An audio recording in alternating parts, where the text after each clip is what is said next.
Hey,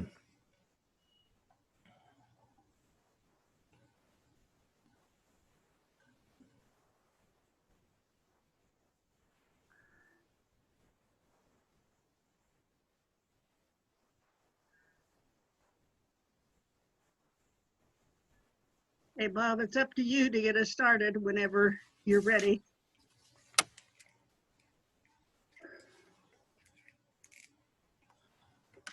"7:01, so you might want to give people a little longer.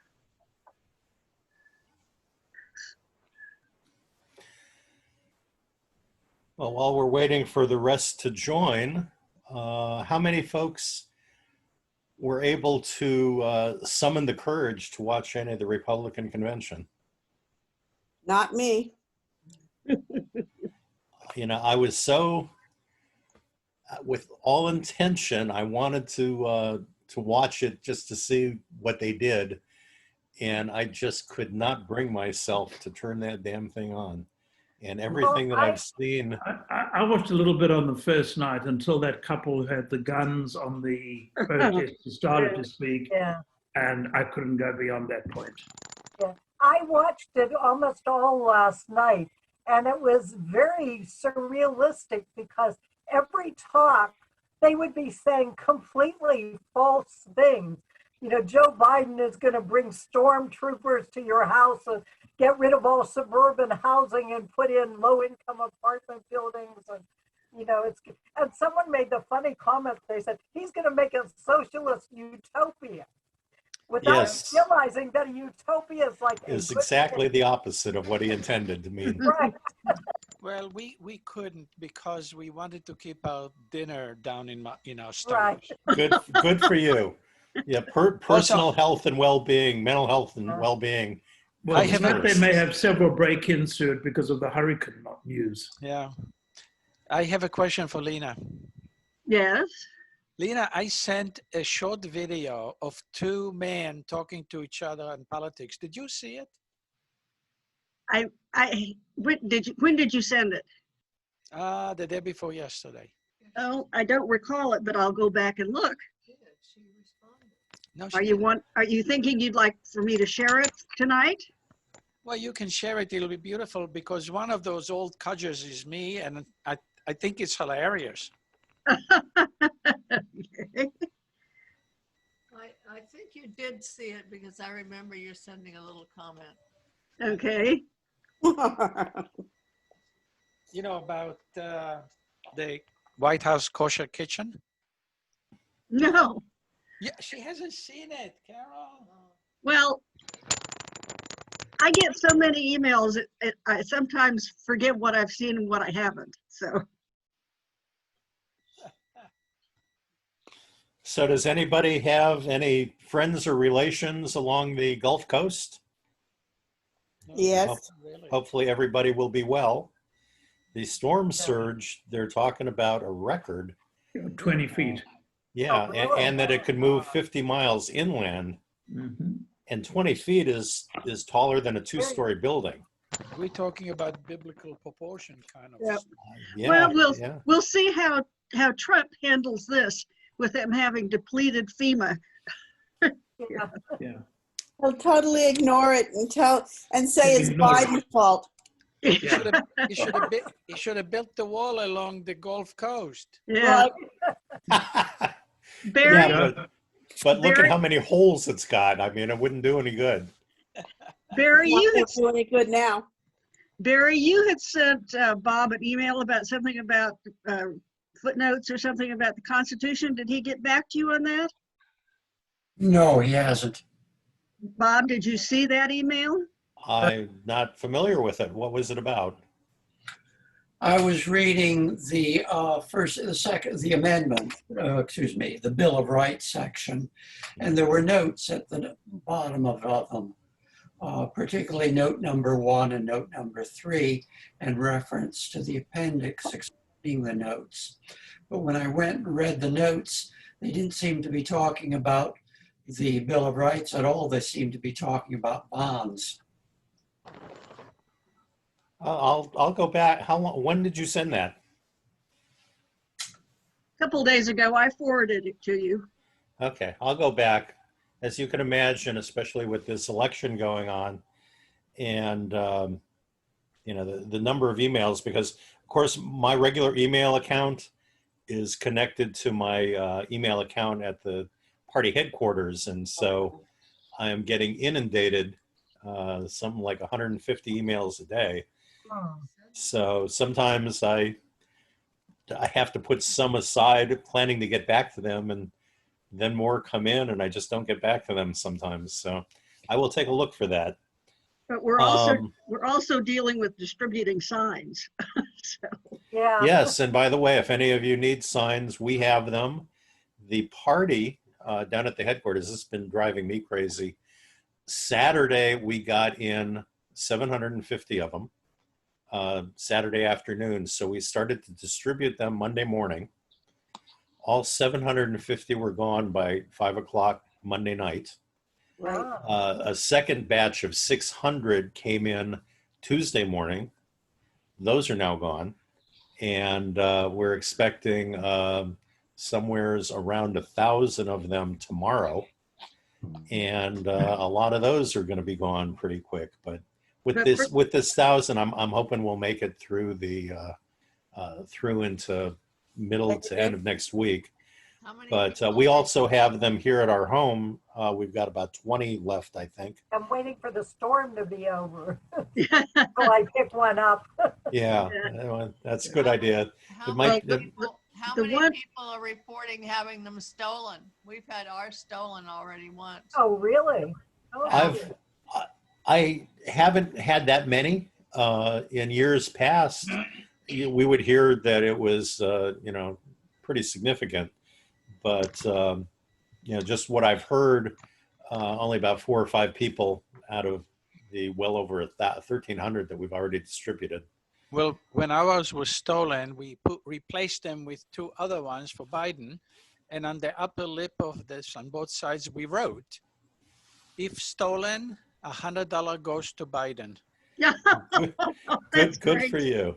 When we first moved out here from California about almost 21 years ago, It's amazing. first election, we put out signs and they were stolen, defaced, and we actually got nasty notices put into our mailbox. And so I put the signs back out again with our own personal sign that said that good neighbors respect the opinions of other neighbors. And I've never had a sign stolen again. ah, Anyway, why don't we do a real fast recap since we missed last week? A couple of things that I really wanted to highlight in the Article 1 of the Texas Constitution, Bill of Rights. I'm just going to select a few that I think are really important for review. The third Bill of Rights in Article 1 is the Equal Rights article, and it says, all free men have equal rights. None are to be entitled to exclusive emoluments or privileges. But this is what I thought was interesting. It took until 1972 for the following amendment to be made to that constitutional article, where it says, equality shall not be abridged because of sex, race, color, creed, or national origin. This was 107 years after the end of the Civil War that they finally put that into the Texas Constitution. There's a section about religious tests, saying that no religious test to hold office shall be imposed, and no religious test can exclude anyone from office. But here's the interesting thing. But anybody that runs for office and wins has to acknowledge the existence of a supreme being. Saying that there is no religious test, but you do have to acknowledge there is a supreme being.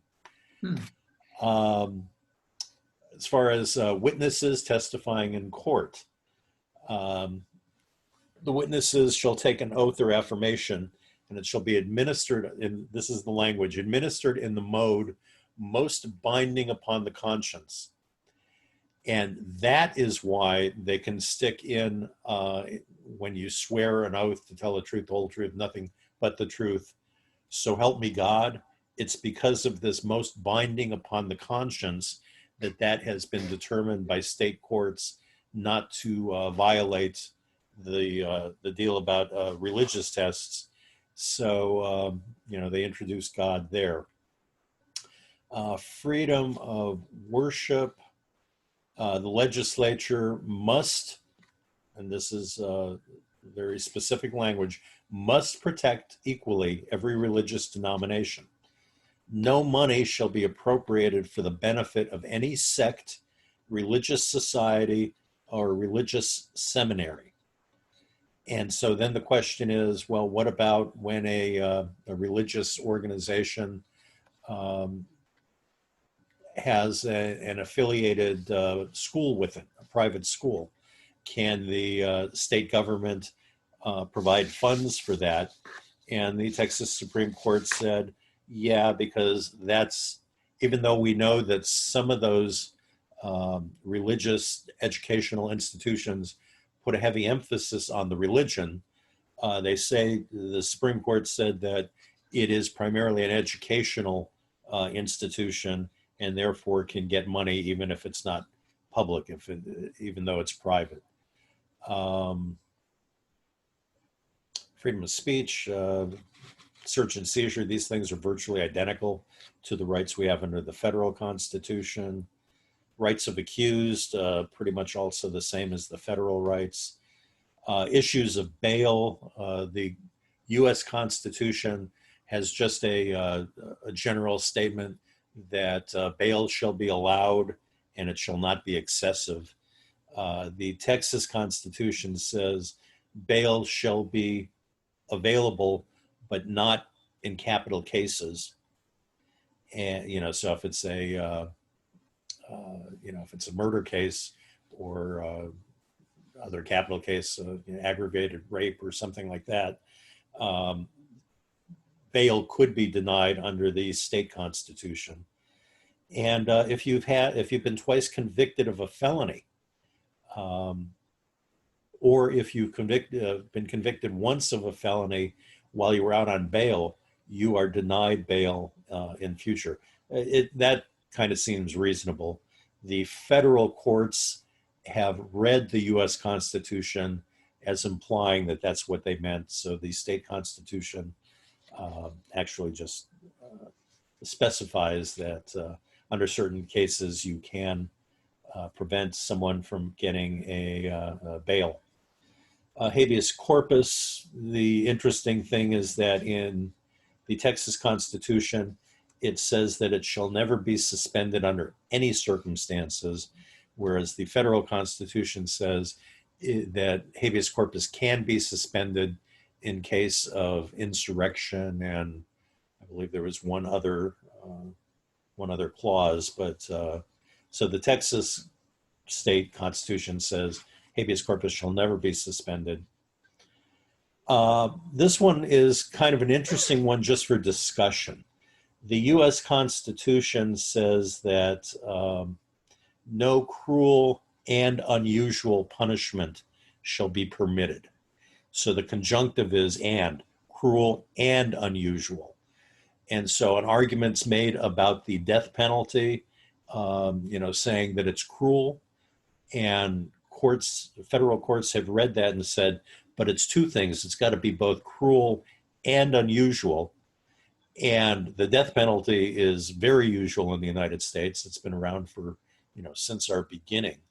So what the federal courts would look at is there something about that punishment that is both cruel and unusual?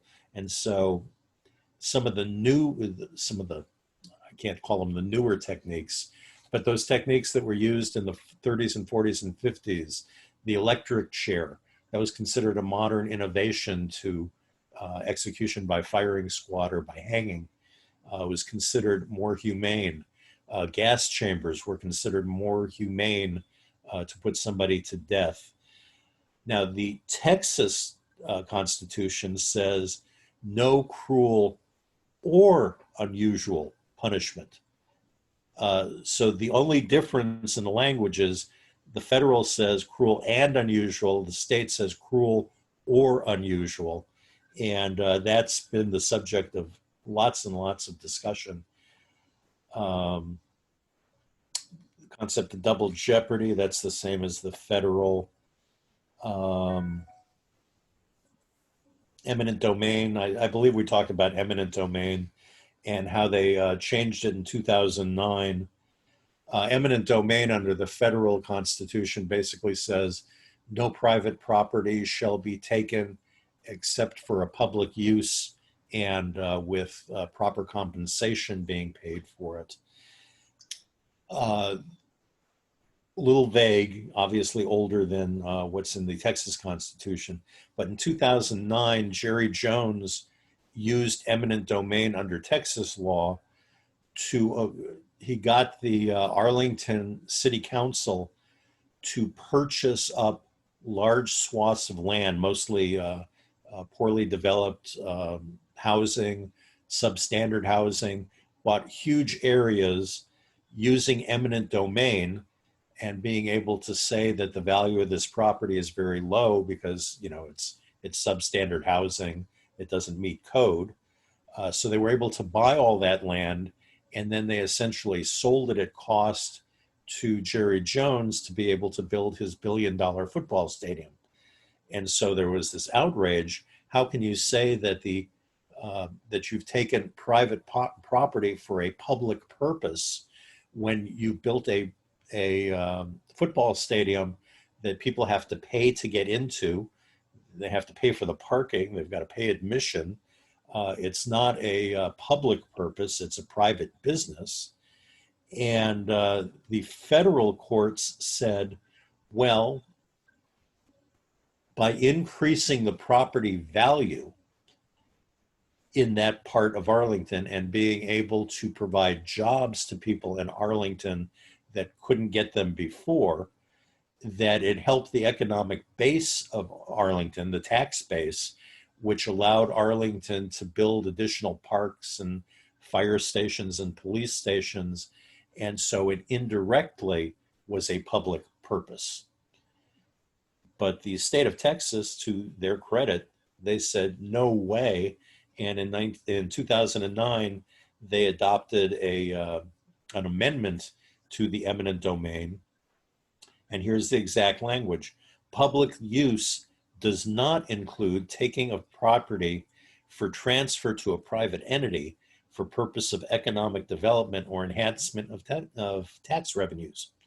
So it's usually referred to as the Jerry Jones Amendment.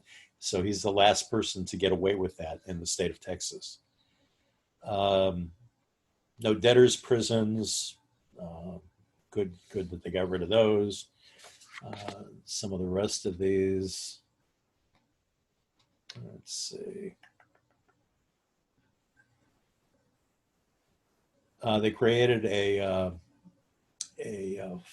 fund to compensate victims of crime. That's kind of an unusual thing to find in a Bill of Rights. So that is Bill of Rights number 31. 32, you all probably remember this, the controversy when the constitutional amendment was proposed saying that marriage is between one man and one woman only. And that was passed, and that's put into the Texas Constitution. The federal government Supreme Court decision essentially said that that is not the case. Texas has not removed that. It's still in the Texas Bill of Rights, although it's not enforceable. And the most recent one added to the Bill of Rights is the right to hunt or fish and to use, some people might say, unusual weapons.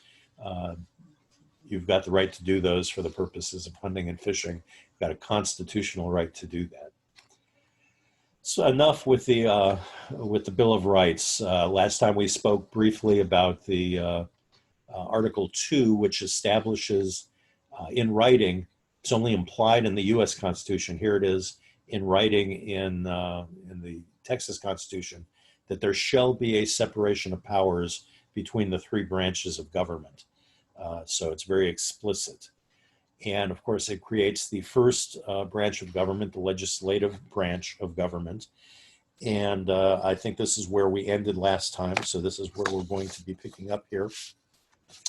The legislative department, it's the longest section of the Texas Constitution, just as it's the longest section of the US Constitution.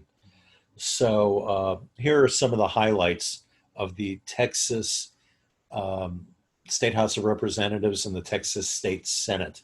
And some of the things that you're going to see here, we'll talk about how these have had such an impact on how Texas is today. So as with the federal government, the state legislature has two branches, and they're basically called the same thing, the House of Representatives and the Texas State Senate. There are 31 senators. The state is divided into 31 Senate districts, and there are 150 members of the Texas State House. Senators serve a term of 4 years, and House members serve a term of 2 years. So just like in the US Constitution, they have staggered terms, and same argument that this way there's always some functioning part of the government. If the people just get so fed up with the government and an election came along and they voted everybody out of office, the government would essentially come to a conclusion. It couldn't do anything because the new people haven't even stepped in. They're not quite sure how it's done, what to do. They don't understand some of the implications of how you operate a legislative branch. And so this is one of the reasons why they staggered the terms. So there's always a significant number of people that have been there before that can take the new people by the hand and explain to them the methods that are used in the legislative branch. Order of business, the way the legislative department has been established. And here are some unusual and unique things to Texas. The Texas legislature meets once every 2 years. I think 45 or 46 states, their legislature meets every year, just like the Congress meets every year. But the state of Texas says we will meet every other year. And the year that they meet is always the odd numbered year. So you have your elections in the even numbered year, like this year, 2020. All of the members of the Texas State House are up for re-election. So they'll get, those who will win in November of 2020. And in January, they are sworn in. We'll talk about the short session in a couple of minutes, but here is what happens. The countdown starts on day one when the Texas legislature is sworn in. The first 30 days of the session are the introduction of proposed legislation, bills, and resolutions. During those first 30 days, the only thing that the legislature can act upon are those things that require emergency appropriations of money.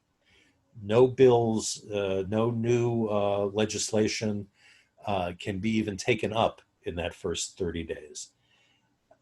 The explanation for that is you probably have a lot of new people that have been brought in. They don't even know how to write a bill yet. So if they want to introduce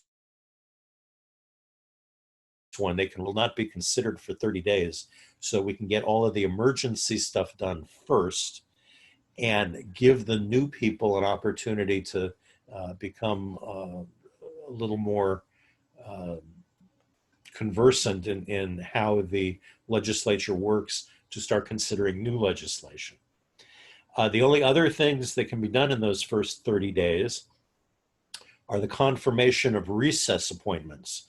The governor, now remember, they only meet every other year. You might have recess appointments where you've got to fill positions, and the governor has the ability to make recess appointments, but those have to be confirmed within the first 30 days of a new legislative session. And the governor has the ability to basically declare that certain things are an emergency and have to be dealt with in the first 30 days. So the first 30 days of the session, it's essentially nothing new that can be talked about or discussed other than what the governor says is most pressing. It's during the next 30 days, and we'll talk about this just in a moment, but the legislative session by constitutional mandate is only 140 days. And that's, remember, 140 days every other year. So it is the shortest legislative session of any state legislature in the United States.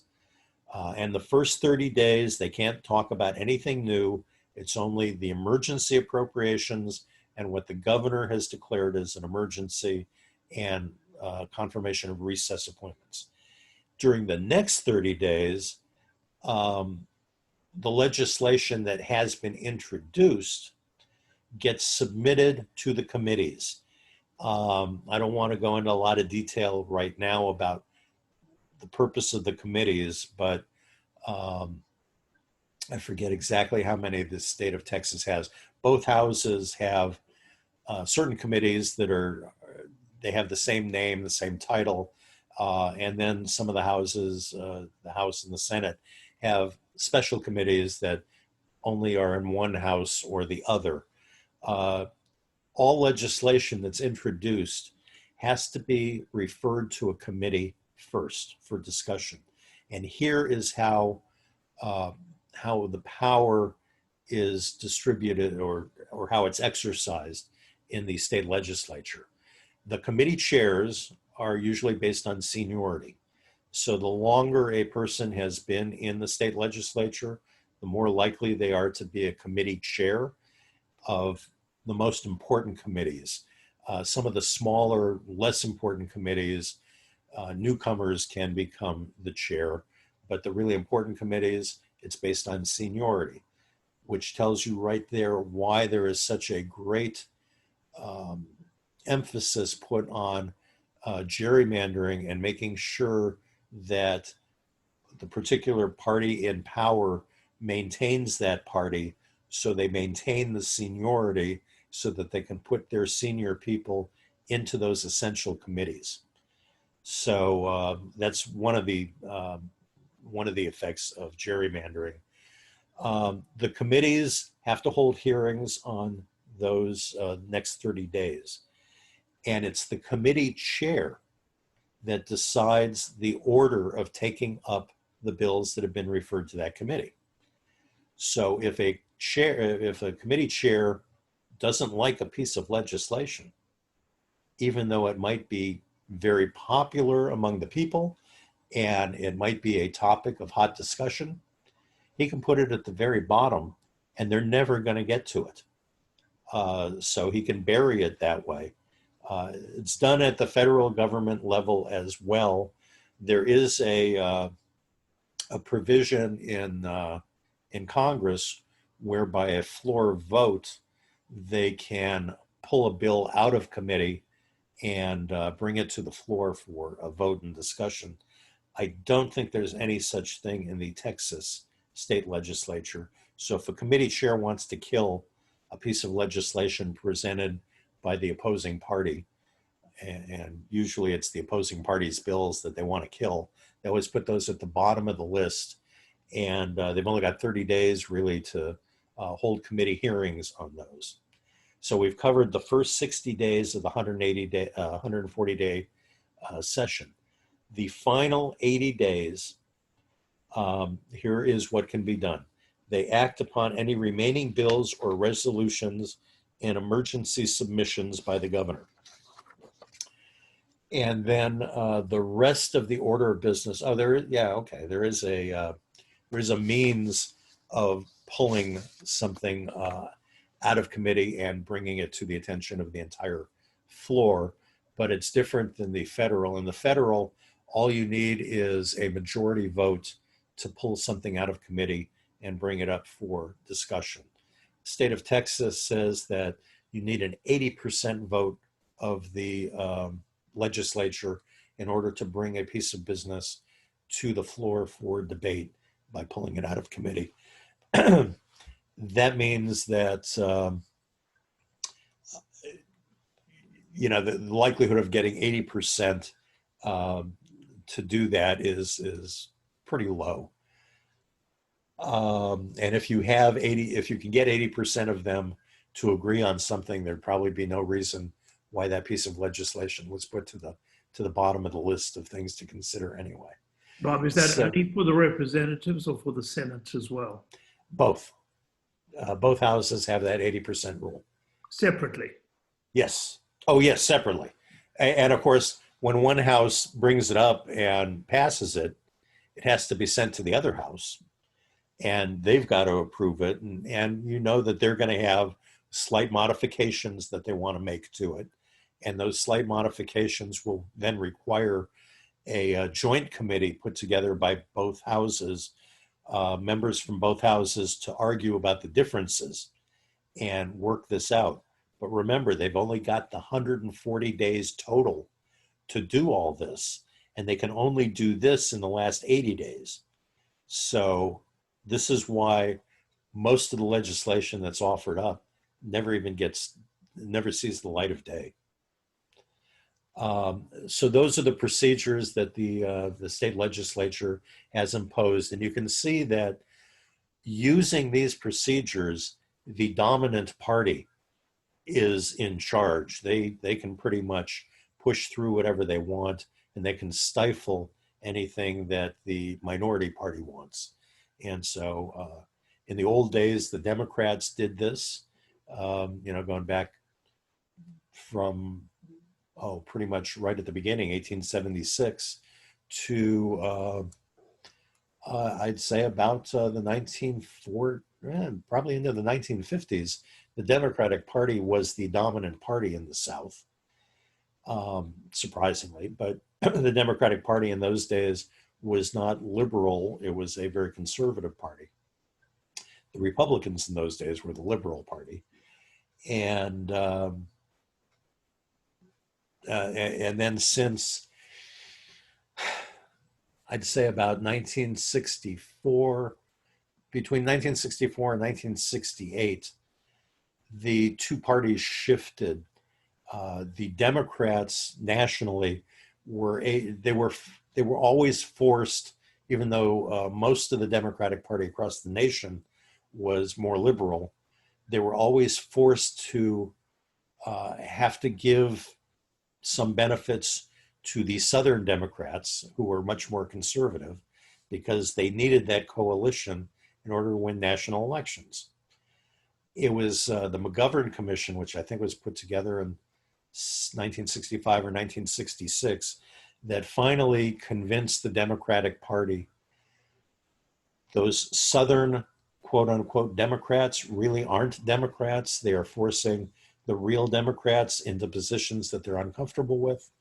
And so the McGovern Commission basically established a realignment of the two parties, where the Democrats said, you Southern Democrats, you're not really what we consider Democrats. You're a better fit with the Republican Party. Go join them. We wish you luck. We don't wish you that much luck, but go join them. And this allowed the Democratic Party to get rid of that very ultra-conservative wing that had always had to do something to please. And so that was basically when the realignment of the parties happened. That's when the Democratic Party, both nationally and in the state of Texas, became the Liberal Party, and the Republicans became the Conservative Party. So now I want to talk about some qualifications to be a member of the state legislature. And some of this is going to sound similar to the federal Constitution. To be a Texas state senator, you need to be 26 years old. I have not been able to find how they pick 26. Why not 25? I don't know where the number 26 came from, but you need to be a minimum of 26 years old to be a Texas state senator. You need to be a citizen of the United States. You need to be a qualified voter, which means you need to be registered to vote somewhere in the state of Texas. And you need to be a resident of the state of Texas for 5 years. So you could move here from some other state, but you'd have to establish a residency here for 5 years before you can run for the Texas State Senate. And you have to be a resident of the district, the Senate district that you want to run in, for a minimum of 1 year. Those are the qualifications for senator. To be member of the Texas State House, 21 years old. So one of the youngest there is in the country. Why so young, and why so young for senators? Well, when this was written in 1876, I think it was the same thinking that was in 1789 in the United States. The United States was a new country. They needed fresh blood. They needed people that were young and could fight and work for the establishment of a government. They didn't want a bunch of old politicos. They wanted fresh new ideas. These age limits were established in 1876 in the state of Texas, and it was probably the same thing. We were a new state, a huge state, needed a lot of development. We needed a lot of people with a lot of energy to come up with new ideas on how to run a state, how to establish the institutions that were necessary. So for the House of Representatives, 21 years old, again, you need to be a citizen of the United States, have to be a registered voter, have to be a resident of the state for 2 years, and you have to have lived in the district that you want to represent for 1 year. So I don't think anything really controversial in the qualifications for office. Just like in the federal government, each house shall be the judge of the qualifications and elections of its own members. So if there's some question about the propriety of an election as to whether somebody won or not, it's not up to the county where that election was held to determine this. They'll certify who they say the winner is, but we know that there's, especially in the old days, well, even in these new days, ripe for corruption. So each house of the legislature can review those election results and determine for themselves if they believe that they are valid, or if there was some sort of fraud, or, in the current terminology, hoax in the election. And they can say that even though, let's say, Dallas County says that so-and-so is the elected representative for District 100, the House, the Texas State House, by vote can say, no, we don't think that person is going to be seated into the House of Representatives. So that power, I think, is utilized more at the state level than it has ever been at the federal level. We've had some real interesting federal situations like that. You might remember, who was it, from Louisiana, Huey Long, obviously had stolen the election in Louisiana, and the United States Senate said no, it wasn't a fair election. And so even though the Secretary of State of Louisiana is certifying Huey Long as the winner of the election, the United States Senate refused to seat him. He did get in 2 years later, but that's a whole different story. The Senate has a president pro tem because the head of the Texas State Senate is the lieutenant governor, who is the only member of the Texas State Senate who is elected statewide.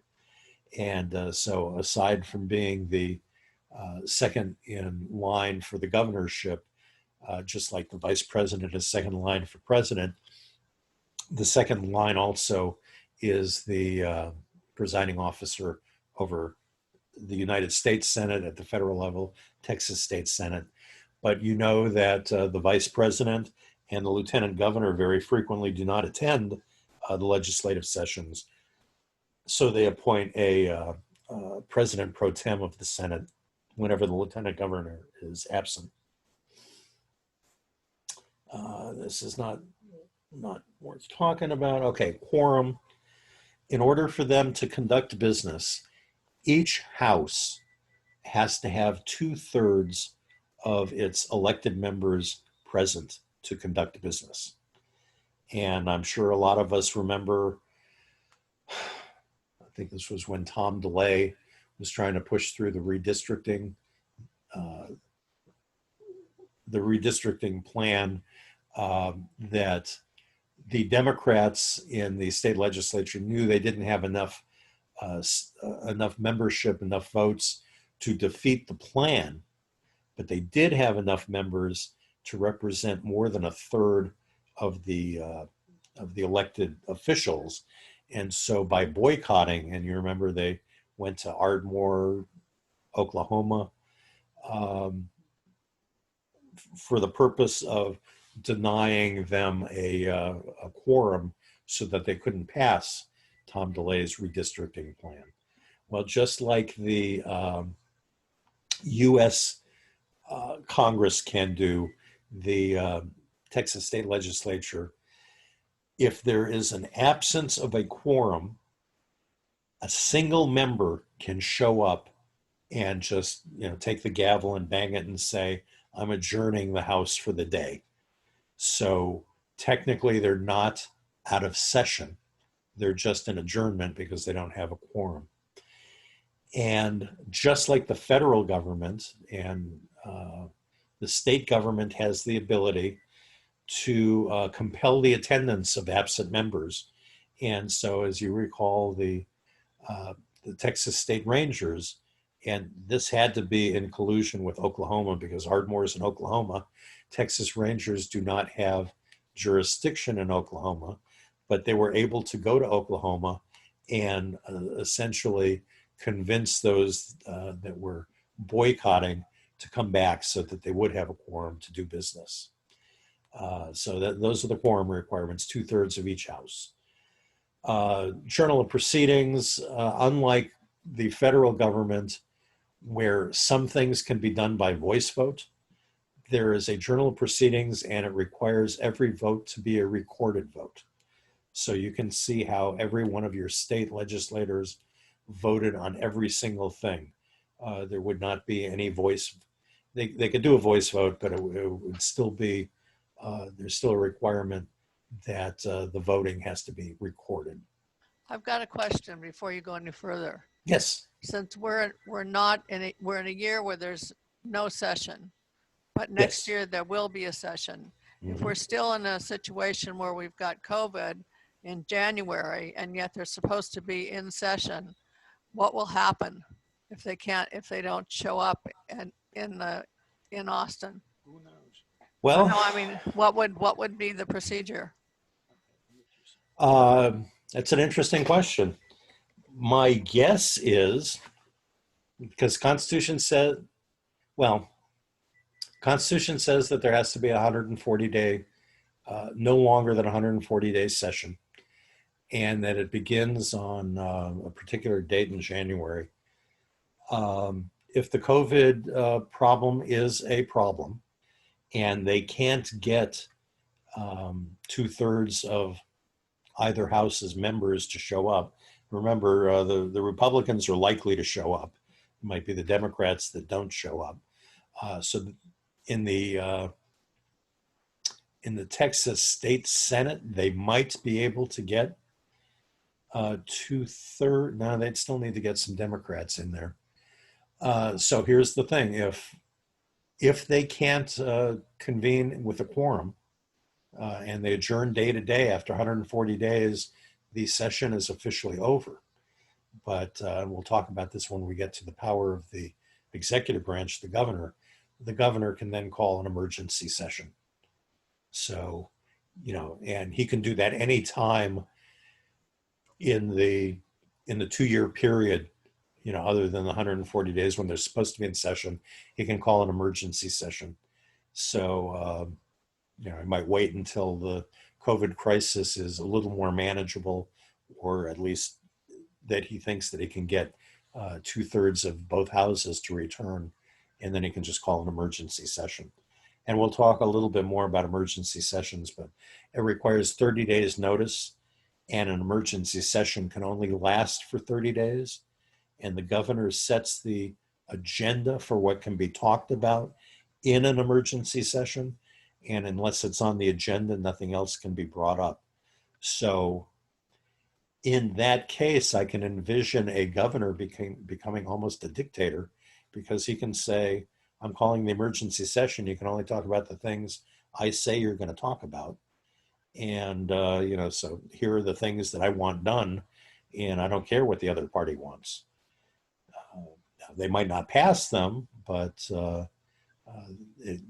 during an emergency session, the governor has got, that's really where most of his power lies, is an emergency session, because when we talk about the executive branch, and we mentioned this last time, by design, they wanted to make sure that the governor had virtually no power, because the governor that had been installed right after the Civil War, who was installed by Washington, D.C., was, honestly, he was a son of a bitch. And he pulled some stunts that the people did not like.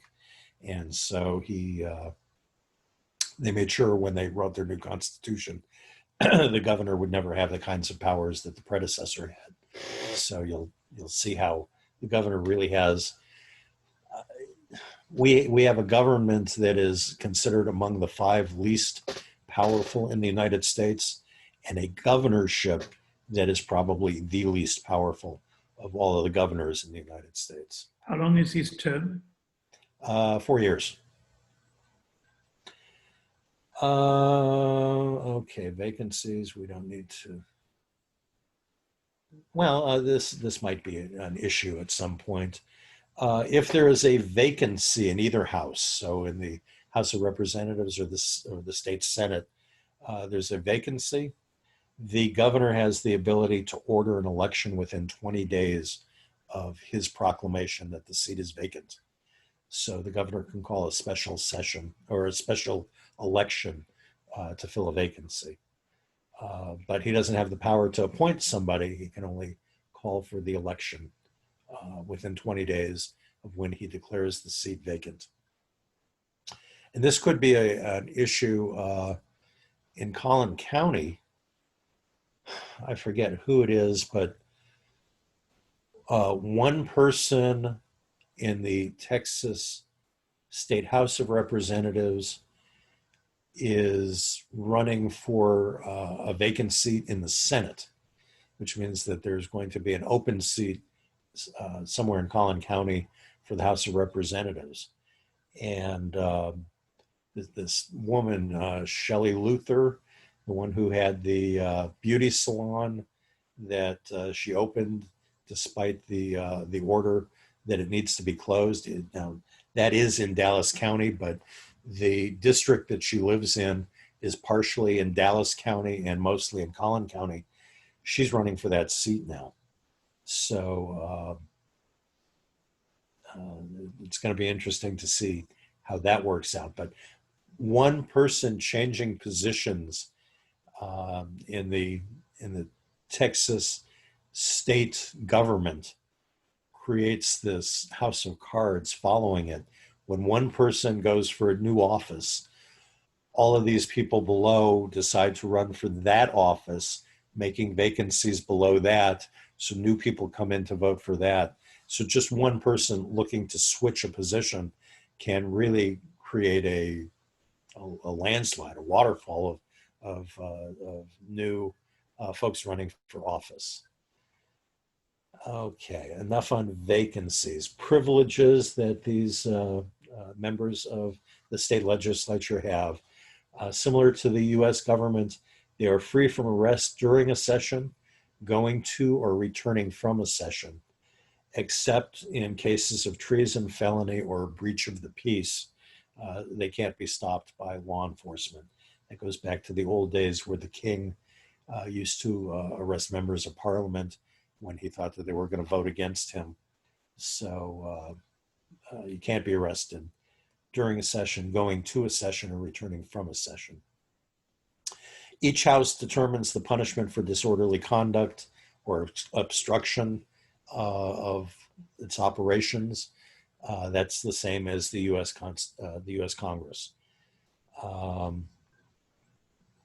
Different from, well, slightly different from the U.S. Congress.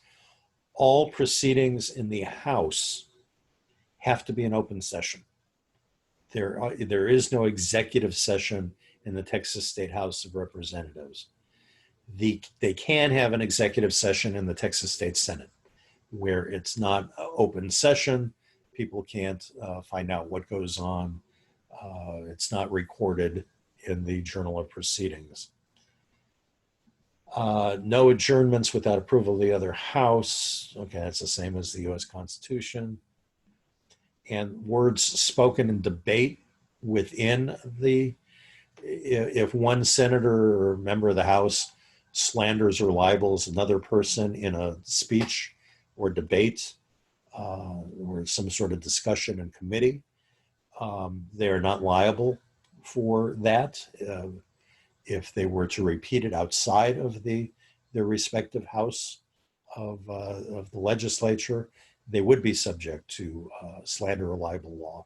But they can say anything they want about one another in session without the fear of reprisal. Now,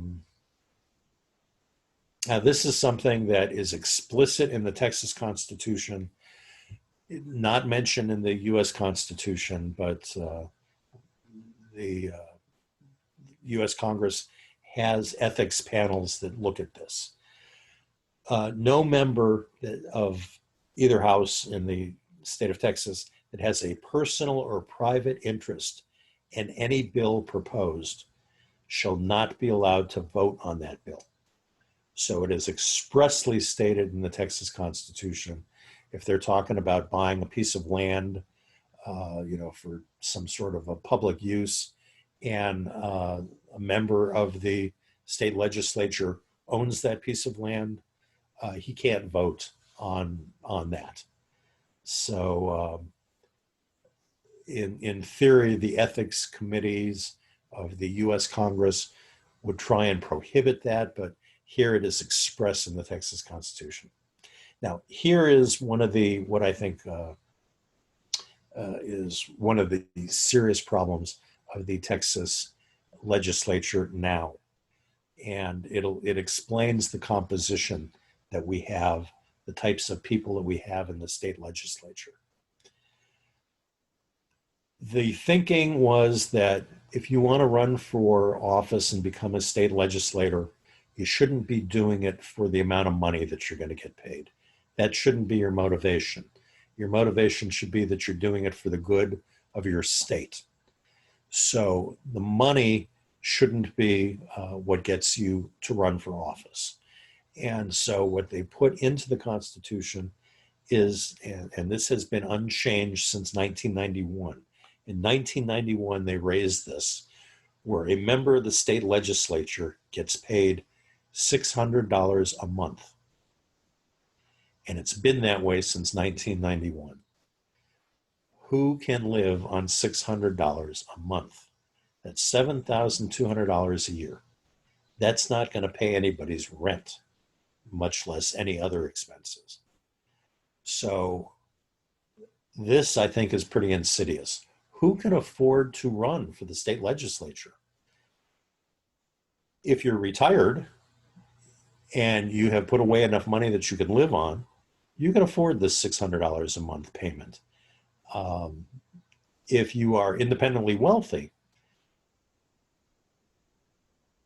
you don't eat yourself. If you're a business owner, you're only going to be in session for 140 days. The rest of the time, you still have commitments to the office, but you can go and run your own business. So what have they done? The retired, the rich, and business owners are the three groups that are going to comprise most of the people that get elected to the state legislature, because ordinary people can't quit the job that they've got for 4 months every other year and take this job for $600 a month. It's just not economically feasible. Bob, don't they get extra money for their staff, for meals, for travel, things like that as well? They get money for the staff, limited money for travel, because unless you can demonstrate that there's really a legitimate purpose for the state side of the state.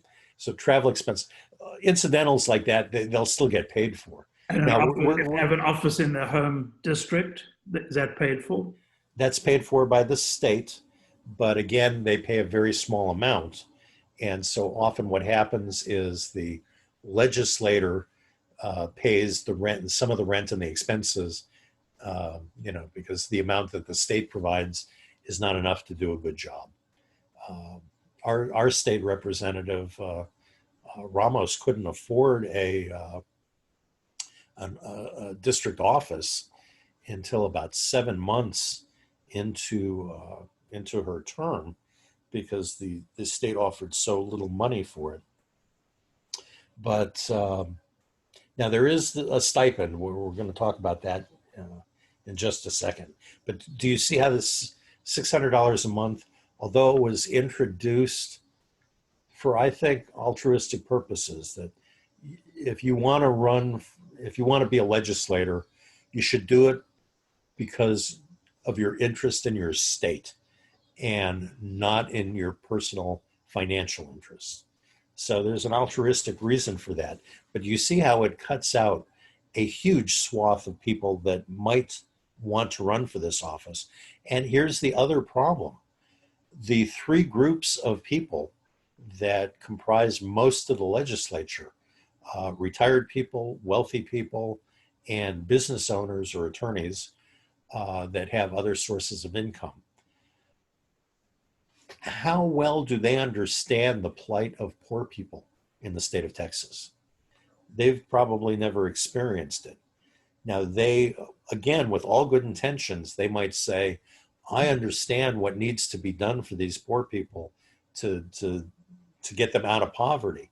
But do they really understand what those people are going through? Do you need those voices from other groups? When you have an all-white legislature, like back in the 1930s and 40s, it was an all-white and all-male legislature.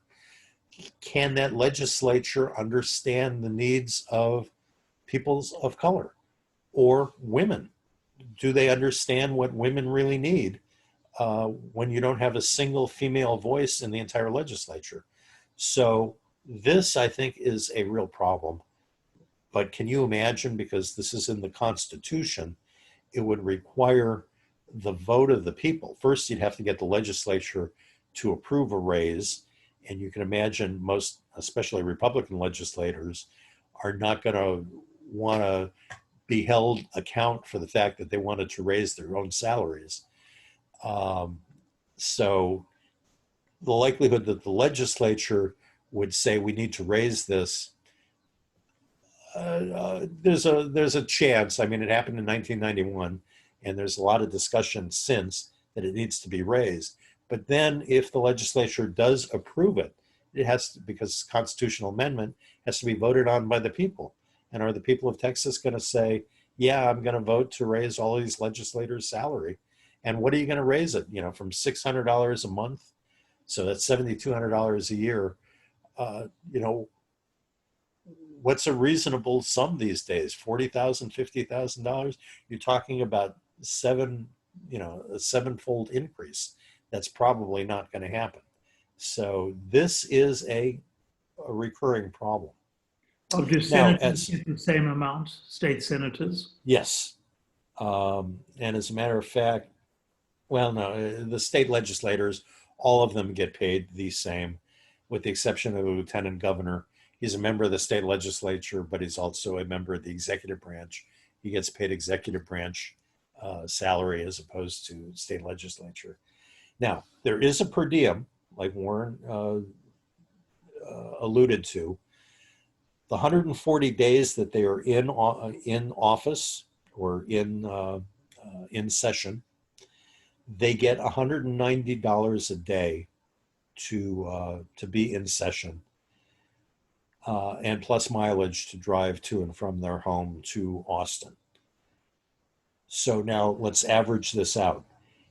Since it's a 140-day limited session, and they're going to get $190 a day, you take that and you add the $7,200 to it. That year that they are in session, they get paid $33,800, which is not great, but it's, it's not, well, actually it is poverty level, but so in that 1 year, they get $33,800. But the next year, there is no session. So they get no per diem. So they only get $7,200 for the off year. And you take those two and average it together, they get paid $20,500 a year. So again, you can see that who can take this kind of a job? And does that limit the types of things that the legislature considers? So compensation is a problem. Now we're going to get into the second big problem. Those other problems were minor compared to these. The concept of apportionment and redistricting.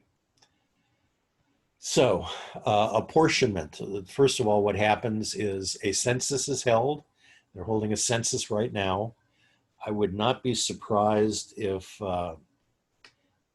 the Democrats take control of the White House and the Senate. I would not be surprised if they actually order a recount or a redo of the census, because clearly it's being done poorly. And, by design, I think it's being done poorly. And also with all of these other crises that are going on, they're not getting anywhere near an accurate count. So there is a possibility that they might do a redo of the census. But if we don't win both the House and the Senate and the presidency, that's not going to happen. Anyway, so once they do a census based on that information about the population of each state, Congress makes a determination about how they divvy up the 435 seats in the U.S. House of Representatives. Now, every state is guaranteed at least one seat. So that takes up 50. And then the other 385 are divided among the states based on population. So the smallest populated states like Alaska and I guess Wyoming and maybe Montana, there are several states that only get one member of Congress because their population is so small, but they're guaranteed at least the one. Bigger states like California, they've got 53 members of Congress, and Texas has 37 or 38. So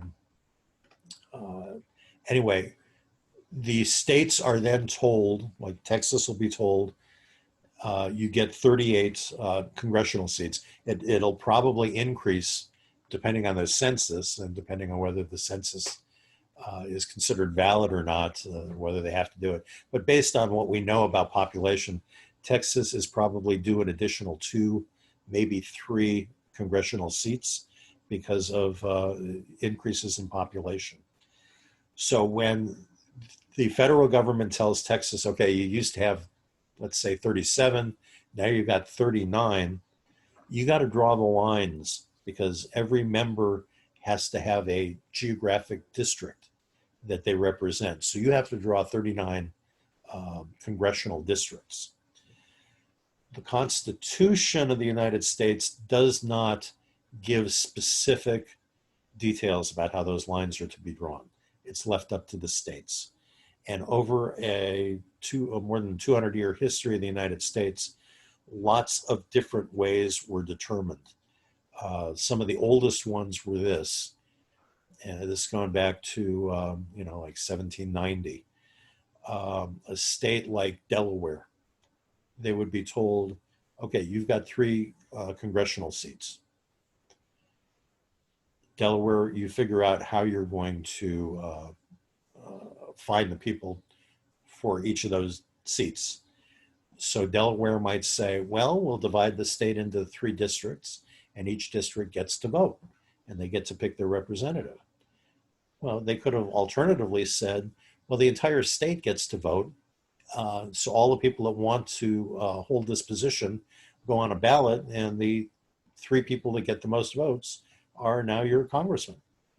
And there are other, there's nothing in the Constitution originally, it changes by amendment, and nothing in the Constitution originally that even says that you need to be elected by the people. You could be elected by the state legislature to Congress in the old days. Now all of the states allow for a public election.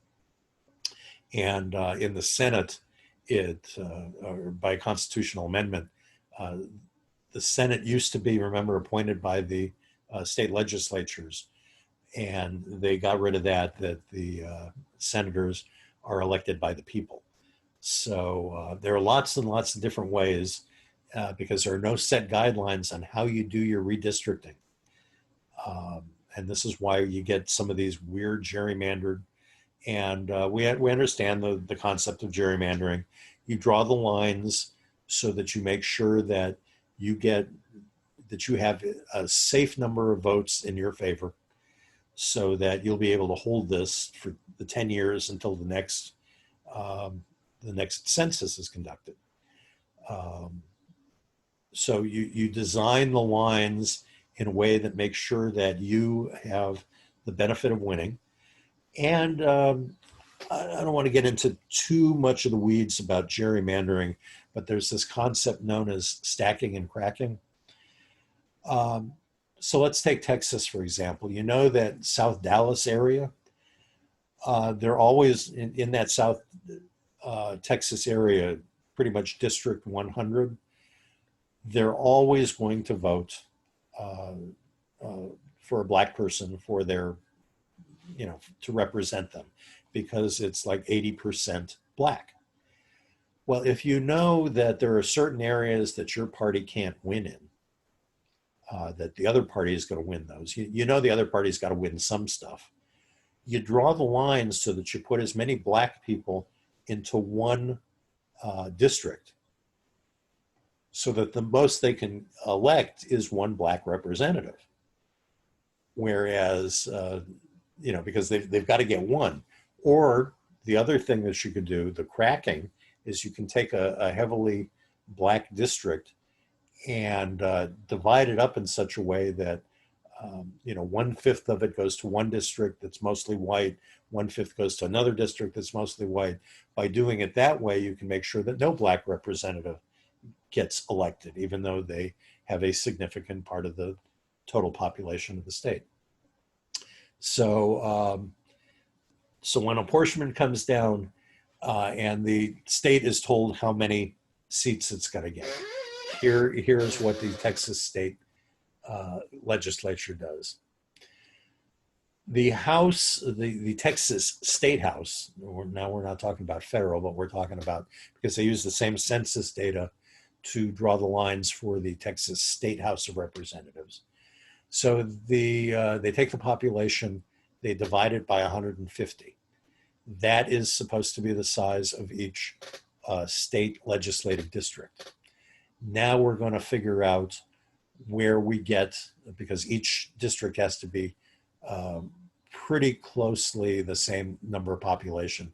So now we're going to draw the lines to see who that 150th part of the state's population goes into which district. But now here's where it gets a little more confusing at the state level. If there is a county like Dallas, for example, that has a sufficient population to get at least one representative, the lines, according to the Texas state constitution, the lines will be the county lines. So if there is a county that is entitled based on population to one representative, the lines will be drawn basically the county lines. If a county has a population that would entitle them to more than one representative, but less than 2, the population from a contiguous county shall be added in order to get the 2. So if a county has a population that would get them 1.5 representatives, well, you can't have half a representative. So then you can go to a neighboring county and bring in enough of their population so that you can reach the population you need for your 2 representatives. If a county does not have sufficient population for even 1 representative, and we know in the state of Texas, there are a lot of counties like that, very rural counties where they wouldn't have enough population. Contiguous counties shall be added together to make 1 district, but they have to be contiguous. You can't have a county here and a county over there. They have to be next to each other. So those are the 3 requirements for determining how the district lines are going to be drawn. Those are the only requirements. Doesn't say anything about, do you have to take into consideration the racial composition of an area, and do you take into account an area is highly Democratic or highly Republican? Those things aren't written into the rules. Those are the only 3 rules about how district lines have to be written. Federal government has other things under the Voting Rights Act, but that's another discussion. Okay, so now here's another problem that we are probably going to see. The district lines, where do you draw? We've got the rules about if you're a county that gets 1 representative, it's your county line. If you're a county that should get more than 1 representative, but less than 2, you can bring in contiguous neighboring counties to reach the population level. If you don't have enough in your county, you can add neighboring counties until you get enough. Those are the only rules. But the lines have to be drawn by the state legislature. It has to be done in the first session after the census. So the census should be completed generally in normal times. The states are notified by February or March what the official count of the United States is and what their apportionment is going to be. This year, who knows whether they'll be able to do that in March. But the Texas Constitution says that the new lines have to be drawn in the first session after the census is completed. And that's all it says. It doesn't say, the Tom DeLay thing that, you can have, you can draw new lines in between censuses. And that we'll discuss when we talk about some of the important cases, Supreme Court cases that have come out of Texas, including the Tom DeLay redistricting plan. We'll talk about those when we get to the judiciary. Okay, so they have to do it in the first session. This requires both houses of the legislature to agree on a map. If one house develops a map and the other house develops its own map and they're different, they put together a joint committee to work out the differences. If the 2 houses fail to agree, and so here's, this is a word of caution for what's going to happen after November. Let's say, keeping our fingers crossed, that the Democrats actually capture the Texas State House of Representatives. The Senate is out of our reach. It's going to be dominated by the Republicans. So the Senate's going to have its map that benefits Republicans. The House is going to have its map that benefits Democrats. They're going to put these 2 together in a committee to try and work out the differences. You can be pretty sure they're not going to be able to work out anything that both sides can agree to. And that has happened numerous times over the last several decades. So assuming that this year is going to be just like every other year, the 2 houses are going to fail to agree on a map. The Texas Constitution has a plan for that. And this is insidious. This is very problematic for us. if the two houses can't agree on a district lines plan, there is something called the Legislative Redistricting Board, and they will draw the lines. The Legislative Redistricting Board consists of 5 people. Watch how bad this could be. The 5 people will include the Lieutenant Governor, currently Republican, the Speaker of the House, currently Republican, the Attorney General, currently Republican, the Comptroller of Accounts, currently Republican, and the Land Office Commissioner, currently Republican. Those 5 people then draw the map. That map has to be drawn within 90 days of the adjournment of a regular session. So the regular session, 140 days, they have to come up with district lines. They can't agree. So the session comes to an end within 90 days. This Legislative Redistricting Board has to convene and come up with a map. So they have to meet within 90 days of that adjournment. They've got 60 days to complete the map. And once approved by that board, it becomes law without the legislature agreeing to it and without the governor agreeing to it. Those 5 people draw the lines. And for the last number of decades, those 5 people are the ones who have drawn all the district lines.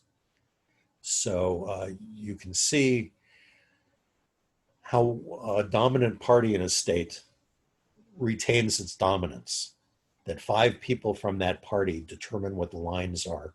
And those lines, in essence, are supposed to stay in effect for 10 years until the next census. So during those 10 years, they're in control of just about everything. And then since they are in control of everything, the likelihood of their reelection after the next census is pretty high. Incumbents usually win. And as a result, you see how a party like the Republican Party, which is not considered the People's Party anymore, it doesn't have a majority of popular support, even in the state of Texas. But these 5 people draw the lines, and they're all Republican. The way it's set up, they're always going to be the dominant party's membership. And in this way, a party can retain control in the state of Texas, even though the voice of the people might say it should be otherwise. And take a look at who these 5 people are. I can understand the lieutenant governor because he's the head of the state Senate. And I understand the Speaker of the House. He's the head of the House of Representatives. The Attorney General, okay, it's an important position and it is elected statewide. So I can kind of understand that. But the Comptroller of Accounts and the Land Office Commissioner, what are they doing on this board? How important are they? Why are they there? But it was in the 1876 Constitution, and we're stuck with it today. So you can see that the district lines, if the 2 houses of the state legislature can't agree, 5 people draw the lines with no debate and no discussion by either the executive branch or the legislative branch. The only one that can step in would be the judicial branch, and that's going to be the federal judiciary if they see that there's some sort of violation of the Voting Rights Act. But by and large, states are allowed to draw the lines, except in very egregious circumstances, pretty much any way they want. The Supreme Court has laid down the guideline. You can't draw the lines to reduce any particular races, like Black population, Hispanic population. You can't redraw the lines to dilute their power, their voting power. But that's the only requirement that the Supreme Court of the United States has put in. And so this is why Texas and a number of other states have these gerrymandered lines that are just unconscionable. That's how we do it in the state of Texas. And that should be changed, but very unlikely, because again, it would require both houses of the legislature to approve it, and then the vote of the people. And it's been tried a number of times, never been able to break this thing. That legislative redistricting board is a serious danger. You mentioned how the representatives are population divided by 150, and they try to some extent to follow the county lines. Yes. What's the equivalent rules for the Senate? Basically, it's going to be the same kind of rules that, well, let's take Dallas County. The Texas State Senate is divided into 31 districts. Yeah. So instead of dividing everything by 150, they divide by 31. That means that a place like Dallas and a place like Houston are going to get several senators. And so within the county, I believe within the county of Dallas, we get something like 3.5 senators, doing the math of dividing by 31. So 3 districts are drawn within the county, and a 4th district takes up the rest of the county, and then it takes up a contiguous county to get the equal number of population that they need. So big counties like Dallas and Houston, they're going to get multiple senators, and I think Texas has 3. We've got Royce West, and we've got John Turner, and there's another one I've forgotten their name, but and Houston I think might have 4 because their population is still a little bigger than ours. So basically the same deal, but there are many parts of Texas where they have to take 6, 8, 10, 12 counties together to reach 1/31st of the population to create a Senate district. So there are some Senate districts that cover 8 or 10 counties in order to meet the population requirement. For the last election, what approximately was the Democratic percentage and the Republican percentage of the popular vote in Texas?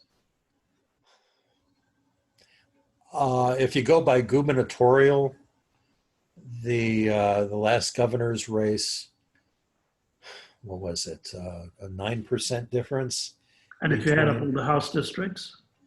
Now you're talking about so many different elections that you've got to count. I don't know the numbers there. Obviously, counties like Dallas, counties like Houston, San Antonio, big cities, the overwhelmingly goes Democratic. The rural places overwhelmingly go Republican. And what I'm trying to get to is how big is the skew because of the general election? That's what I'm trying to get to. In other words, of the 150 seats, if it was proportional to the population vote, what should be this division in the Texas House? That's what I was trying to figure out. How many people are in a district, or? No. If you added up all the Democratic votes and all the Republican votes, what percentage would that come to for each of them? I wouldn't be able to tell you that right now. I can see if I can find that for you. Okay, let's go on to just, we're probably running out of time. I guess we've got 6 minutes, so maybe this would be a good place to stop and take other questions if there are any. I'm not going to spend much more time on the state legislature. There are really only 3 more little items that I want to talk about. How a bill is written, what it can be, and it in the U.S. Congress, I think we're all aware that a bill can be introduced. Who was it that the presidential candidate where they claimed him of being a flip-flopper? First he voted in favor of a bill and then he voted against it. Shoot, who was that? I don't recall. Maybe it wasn't Kerry. It was, anyway, they called him, the Republicans called him a It was Kerry. Was it Kerry? Yes. Okay. So in the U.S. Congress, a bill can be introduced. It goes through committee. It gets amended and it gets amended and it gets amended. And by the time they're ready to vote on it in that particular House of Congress, it doesn't even resemble what it looked like at the beginning. So we've heard about that. And this is why Kerry was called the flip-flopper. He voted initially for something, but they added so many amendments that changed it that when it came up for a final vote, he voted against it because he said it's nothing like it was originally. And they called him a flip-flopper for that. Well, in the state of Texas, if a bill is introduced, you can amend it, but you cannot change its original purpose. If its original purpose is being changed by amendment, then either the bill fails, it's not even going to be voted out of committee. Constitution of Texas says no bill shall be amended so as to change its original purpose. So we'll talk a little bit more about bills. We'll talk about special sessions. It's probably the single most important power that the governor has because he really doesn't have much other power. So the calling of special sessions. And then we'll talk about the use of debt, state debt, whether we have a balanced budget or an unbalanced budget. Talk about those things. We'll get into the executive department. But my plan for the next one to really spice these things up. Everything that is done in Texas pretty much has to be done by the state legislature. The governor has virtually no power over policy. Prime example is Governor Abbott, after a lot of pressure from the public, tried to implement certain statewide mandates regarding the virus about mask wearing and that sort of thing. And members of his own party pointed out that he doesn't have the authority to do that, that's a legislative authority and not an executive authority. And they almost went to court over it. Abbott backed down, but these far right-wing conservatives in the legislature are planning on introducing legislation essentially delineating the fact that the governor does not have the power to do some of these things, regardless of what the emergency is. He can't use emergency powers to do a bunch of things. It's only in the legislature that can do that. And his real power is he could have called the legislature back in the special session to do those emergency powers, but the governor doesn't have the power. So it shows you the weakness of the governor of Texas. So we'll talk about that stuff. And the thing that I'm most looking forward to, I'm going to do the executive department as quickly as possible because there's not a lot to say about it. And I want to get into some judicial. And here's the thing, that there's the U.S. Supreme Court has decided cases disproportionately, a number of cases that originated in Texas. And so much federal law and so many federal procedures and so many federal regulations are the result of lawsuits that originated in Texas and wound up before the United States Supreme Court. Disproportionately, California might have had more cases that wound up before the Supreme Court, but Texas's cases probably have the most profound impact on Okay, now the you're United getting States. I into want to get into some of those. Yeah, don't go too far because that'll. No, I just want to. This is a Must be just a teaser. preview of coming attractions. There's some of the really incredible cases that came out of Texas and its impact on the United States. So I'm looking forward to getting into that next session. So Any questions? I see one question from Carol. Currently 83 Republicans, 67 Democrats. It just disappeared. What was the rest of that? Do you really think the Dems can win a majority this time? It's a possibility. It's going to be tight. Texas, and you keep hearing it, Texas has the potential in this election of really changing things, but it's a question of turnout. If we can get all of our voters to turn out, and I probably shouldn't say this, but Republicans and Democrats, Democrats probably are the party that could improve their voter turnout the most, but Republicans can too.